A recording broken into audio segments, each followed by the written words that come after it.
this kind of craziness, which is love, is very essential in,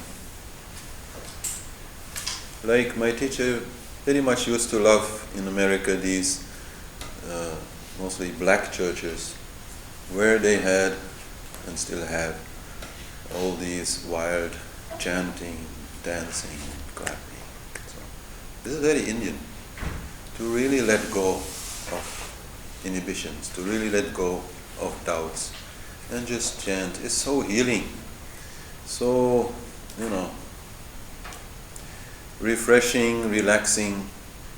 Afterwards you really feel.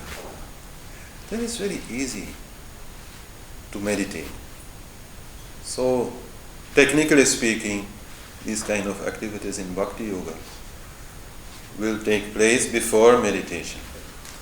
First there is ritual and chanting and dancing and expressions of love for the divine on the level of mind, which then also very much satisfy mind, make mind quiet by itself, like a child will be becoming very quiet after he's had a great afternoon with his friends and playing and so on, and then afterwards he's quiet and maybe just likes to hear a story or something.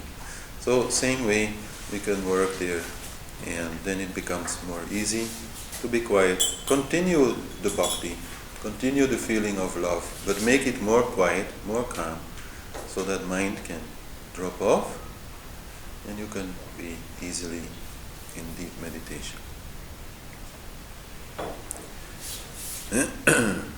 We all have a very, very fundamental need for love.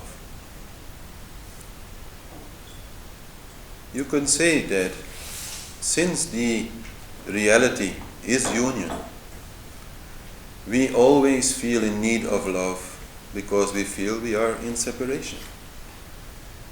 And so this need of love is in each and every one of us. And if you look at all the desires that people have, then sure, the desire for love is the most important one and the most driving one. And people do all sorts of crazy things to find love. And mostly, of course, they try to find love in union with another person. No?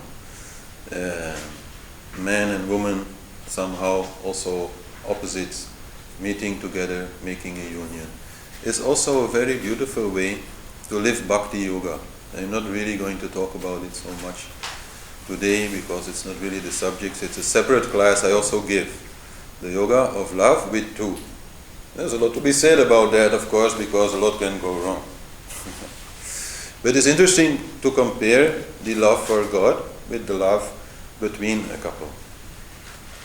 The difficulty in the love for God is that God is less concrete. With the couple, the object of the love is very concrete. The difficulty with the love with two is the unconditional love. Because precisely the love is for something concrete, which can change. So, that's the great advantage of the love for God.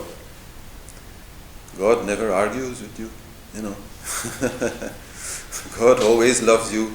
This love is unconditional. So you can also yourself have unconditional love for God, which is more difficult towards your wife or your husband. Where there's also, always the fear of separation.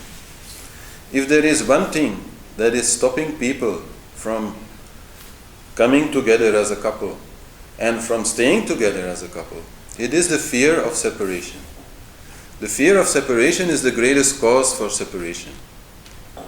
People are fearing to engage in a relationship with someone because they fear that at some point they will again lose it, and then there will be a lot of pain. They will either lose it because the person will naturally die, or they will lose the person because the person, gets some other idea and moves off alone or with somebody else or whatever. And this fear of separation is stopping us to love. This very essential problem does not exist with God. God is always there. God is everywhere. God is eternal. He will never go anywhere. So you always have Him. So you can love God very easily without fear. Without the fear of separation. Without the fear of losing God. Vaya con Dios. Go with God. Very easy in that sense. But still, the feeling of separation from God can be there. Even though we know God is never anywhere else except with us. But this feeling of separation is also something which may come in Bhakti Yoga. And then we cry. And this is really important, to learn how to cry for God. How to cry for all the suffering in the world, which also gives this sense of separation from the divine. But mostly to cry for our own lack of divinity, you could say, lack of matching up to our beloved God. That crying is very important. Of all the unpleasant emotions, sadness is the one which is the least damaging. We will actually talk more about that in the afternoon when we talk about Rasa Sadhana. But sadness is the one which is least damaging, as long as we can make it a not so personal sadness and can make it a more universal sadness.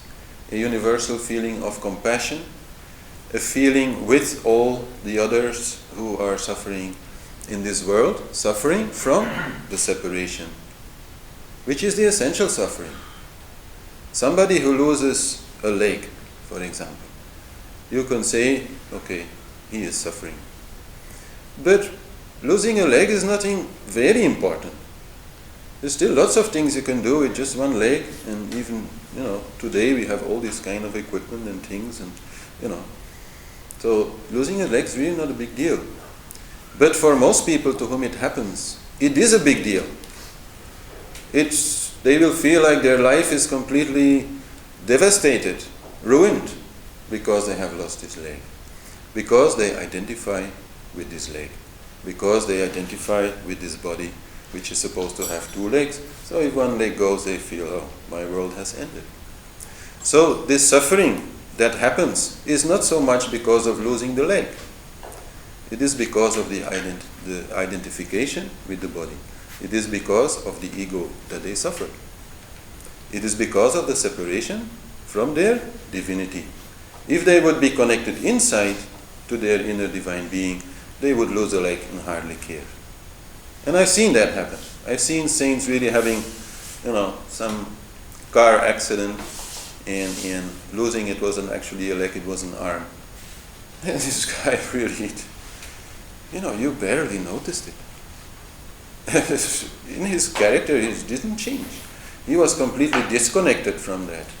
He lost an arm, okay, now he needed help for a few things, to do, that's all. But most things he could still do. So, that is what I mean. When you go into Bhakti, you start feeling this pain, this sadness, at the separation that is somehow there from the divine. Even though that separation is an illusion, that illusion still exists and causes pain. And to cry about it, as I said, not so much for yourself, but yourself included, of course, but also for the whole universe, is a very important part of Bhakti. It is a very important part of Bhakti because it really also is a way to get rid of the ego. Because it brings inner peace. This is very typical for any person who is sad because maybe they lost a relative or a lover or a child or something like that. That they become calm. They are not interested in the world. You tell them, oh, let's go have a walk. No, I don't really feel like it. You tell, oh, let's go, to a party or a restaurant. No, I just want to stay here. That is what sadness brings. It brings you to calmness. It brings you to detachment. it brings you to want to let go of the outside world. And that automatically brings you to the inside world. And in that way is a great gateway to spirituality. This compassion, this suffering, is also the symbol, or at least one of the symbols one can see in the crucifixion of the Christ. His suffering for the world. This is your crying.